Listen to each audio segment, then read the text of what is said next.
You can start winning money from your friends by going to joinrival.com/boxofficeqbs. That's right. Joinrival.com/boxofficeqbs is where you will sign up for rival.com, and you'll be able to bet with your own money against your friends and steal all of theirs. I promise it's great. And on top of that, you're going to get some money from Rival on too. Because if you use that link, you're going to get $200 mashed on your first deposit, along with $25 in free play and a $10 voucher. So not only are you taking your friends' money, you're taking some extra money from other people, and you're going to be able to walk away a giant winner playing bingo, doing head-to-head bets, and as well as fantasy football, and coming soon, fantasy basketball and baseball. So again, joinrival.com/boxofficeqbs. Welcome into another edition of Box Office Quarterbacks. We are talking about Blue Eye Samurai today on our show. Dropped on Netflix a few weeks ago. Took me by surprise. I say that every single episode, but it really did this time, Gerald. It really did. I think that the storytelling was really great here. I love the animation, but what did you think? Yeah, the animation's great. The story's really good. The voice actors in here and actresses are all fantastic.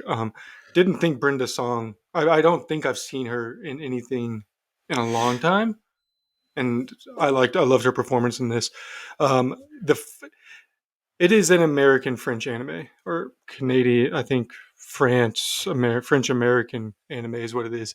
Um, it is beautiful animation, and I know that the goal, what they wanted, was to have it to look like it was moving paintings, and I think they nailed that on the head. Yeah, you follow our protagonist, who is Mizu, who is the Blue Eye Samurai, the title character of this show. You find out at the end of episode 1 that she is a girl. She is one of the illegitimate children of one of the guys that invaded Japan, Fowler, who was one of the scariest and most hateable So villains she thinks Fowler.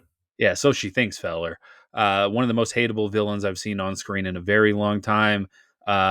She is out for revenge, looking for who she thinks killed her mother way back when. You learn a little bit about that relationship as the show goes on.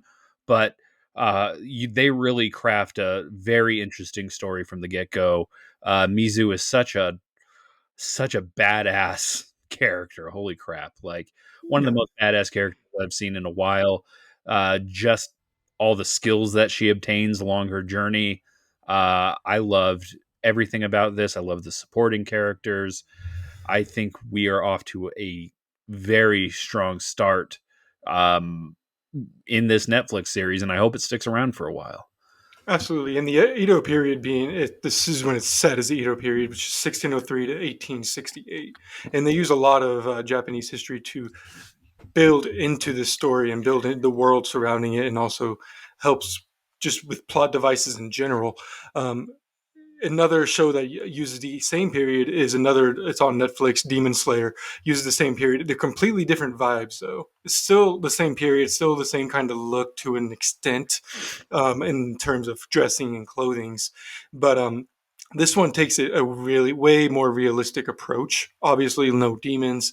The villains are actual humans, and it's not a traditional anime in the sense of characters screaming out attacks with these big flashy colors. It is very much a samurai focused story with cool sword movements and badass attacks. And there's a hallway fight from the top there, I think in episode 4 or 5, that is just so damn great. Um, so even though you're not getting some of the traditional quote unquote anime fights, the big Attack on Titan versions or Demon Slayer or Naruto or any of those, you're still getting great choreography, great fighting, and great story from all of it. Yeah, for sure. It reminded me a lot of um, almost of a DreamWorks animation film from like the early 2000s. Like, what is it? Like The Prince of Egypt is one, The Road to El Hmm. Dorado. Like, I thought the animation looked a little bit like that, but it's different than any anime I've ever seen. I haven't seen as many as Gerald has, but I have seen like um, Princess Mononoke, and I've watched a little bit of Naruto now, but this is hyper realistic. Holy crap. Like Oh, the violence here is it's not exaggerated, it is super insane. Like you feel every single punch that Mizu takes, you feel every single slice that she gets hit with, mhm. like with a sword and everything. Like characters really do get hurt here. It's not uh Pokemon, someone gets hit with a fireball and their face is all charred up or something like that and they're fine the next scene. This is a show with stakes, and I really did love that about this. Yeah, because Mizu, I mean, like you said, she like at one point she gets clawed in the stomach, and it hurts her pretty bad, and she's down for a minute.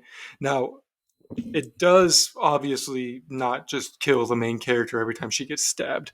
It shows that like she is kind of become that demon that they talk about, right? Because a lot of things, and not just in Japanese folklore, just like world folklore in general, a lot of things when we call people demons or monsters and stuff, it's kind of the translation from what it was called back then has lost it, but it really is showing just like how even though she has no power, she is just a woman that is trying to be accepted and find her way and also end the thing that caused what she is to be called a demon.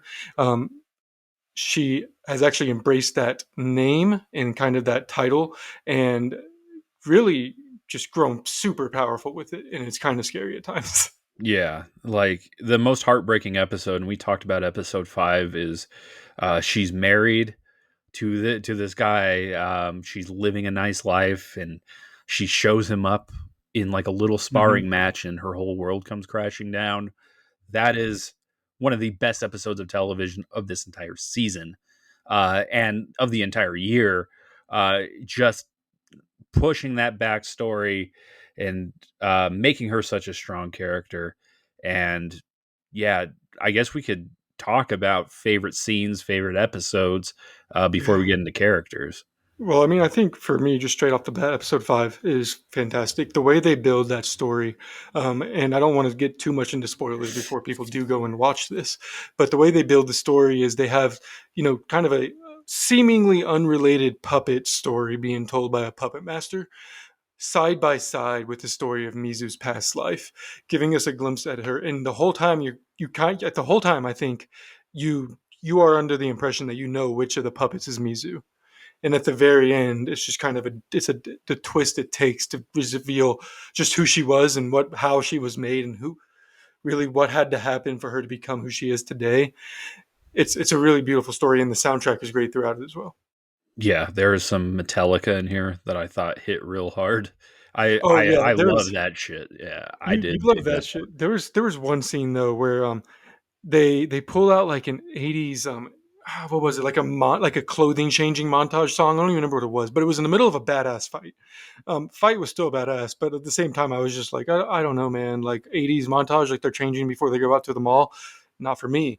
um like the Metallica, when they had, like, because they had Metallica, they had a Japanese dub Metallica play, and Yeah, it was fantastic. It was great.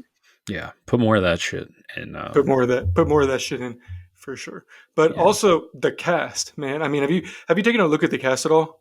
yeah. It's like I didn't know Brenda Song was in this until my wife told me the other night. Um, it is so it's so random because I haven't seen her in anything in a really long time.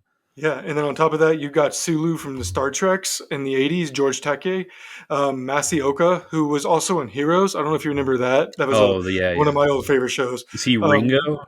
Yep, Is it- Randall oh Park. shit. Randall Park is Hedgie. I mean, you've got some really top-notch actors, voice actors doing this, and I think you're starting to see that a lot more often now, where actors and actresses are both doing a lot of voice acting, and we're getting a lot more animation stuff like this. I mean, comes to mind like Aquafina. She's like in 9 projects in the next year and a half that are Yeah, animated, like just rack up those insane. checks. Rack them Yeah, up real quick. But if they're gonna make them like this, that's fine. And what's great about this kind of animation is it's not the kind of anime that you have to spend 1,000 episodes on. Those are great shows that I'd recommend to anybody. But for the people who really just want to enjoy a good anime, really enjoy a good story, um, now this isn't if you're getting if you're being nitpicky about it, it isn't a Japanese anime. Right? It is a French Canadian animation TV show film. Takes inspiration from a lot of Japanese anime, but it's not. Um, you'll still get your fill though. It could be Absolutely, like a starter anime though, if you it could if easily you've be a never starter watched one. anything. Yeah, yeah. It would And be if like you like Avatar. shows, yeah, and if you like this, I'll have some recommendations for you later. But this is definitely a good one. It did, and another feeling I kind of got. Like in moments where she would tie up her hair, and I mean, I haven't seen the movie in forever, but I immediately thought of Mulan. Yeah, it did. It reminded me a lot of Mulan, actually. Like Yeah, similar story, everything like that. Yeah, the supporting cast is great. Kenneth Branagh is Fowler, and I had no scary idea it was motherfucker. Kenneth Branagh. Like this guy's a British actor who's playing an Irish Scottish asshole, and he does it Yeah. very very well. Hmm. We can get into favorite characters. Uh, Fowler won't be my favorite character, but he is hateable and memorable. Mizu is probably my favorite, and then I also like Tygon a little bit. I think he was very redeemable. Akime is pretty good as well. Uh, who are your favorite characters of this show? Mizu might be my favorite. She's pretty badass, and I love the story that her arc, while she is still not giving up on her revenge and what she wants, she is still allowing for some bin to let her become more human, becoming the sensei to Ringo, helping Tegan.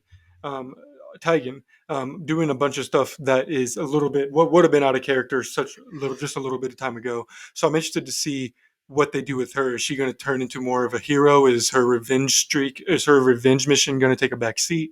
That kind of stuff. I loved Randall Park as Heji. He was great, funny, a little bit scary, smart. As you mentioned, Kenneth Branagh was really good as Abijah. But I think really when I watch animes like this and you look at the main character, who is their sensei? Who did they learn from? And the swordsmith and the sword father is just such a great character, even though he doesn't have that many lines. Yeah, He can't even see, but he is the reason why she's able to do a lot of things, and he's the reason that she ends up accepting stuff like becoming a sensei and other shit, stuff as such. So for me, he is probably my favorite character because he reminds me a lot of other big characters from past animes. yeah. He reminds me of like Stick from Daredevil, but nicer, I guess, That's uh, fair. is how I would describe it. But yeah, nothing but good things across the board with this cast. There was one Hmm. decision I wanted to ask you about, and that's the decision to keep Fowler alive at the end of the show and continue on to season two. I'm fine with it either way. I was really expecting him to die. I think would have added more weight to uh, Hmm. this season as a whole, and I just don't want to see him become like a Hannibal Lecter, where he's like an anti-hero. Like this guy Hmm. was so hateable that I do want to see him get his eventually. Yeah. The way the show is going, I don't see it being like that. Now, the way some anime go, 100%, he will never be a bad guy. He'll turn around and end up saving somebody, and they'll be like, "How can we hurt him? He saved so and so now." But I don't see that happening in this anime. This anime is very, as we mentioned, realistic. It was a very realistic approach for Mizu to keep him alive because, like he said, she needs him to get even anywhere near the other ones who are no longer even on Japan's island anymore. So it makes a lot of sense. Now, how are they going to do stuff with it? I don't know. I couldn't tell you. It was very anime to keep him alive, at least. I'll tell you that. Like not killing the big bad and allowing him to kind of suffer and learn about his problems and shit. Like that's very anime. But um, when it comes to, but like I said, I don't see him becoming an anti-hero or Yeah, any of them by that's my chance. like But, yeah, only like the weird most gripe. anti-hero we got was like Tegan turning, and he was barely villain. Yeah, He was a bully when he was a kid, like he was a dick, but what an origin! Got his hair sliced what off, a, and here it is. got his head, got Um, his he was a dick, so he got his hair cut off, and now he's here. Now he's here. Well, let's get into our final rankings of this show. Absolutely. Brought to you by Rival Fantasy. Our Rival Fantasy uh, rankings. Gerald, what would you give Blue Eye Samurai? Blue Eye Samurai is an low all star for me. Like if I had a number out of the 1 to 5 scale, it'd be a 4.25, 4.35. There are some issues, as I mentioned, weird choices with some of the soundtracks here and there, but the story overall is great. Animation is fantastic. The voice acting is great. There's some moments where you question a little bit.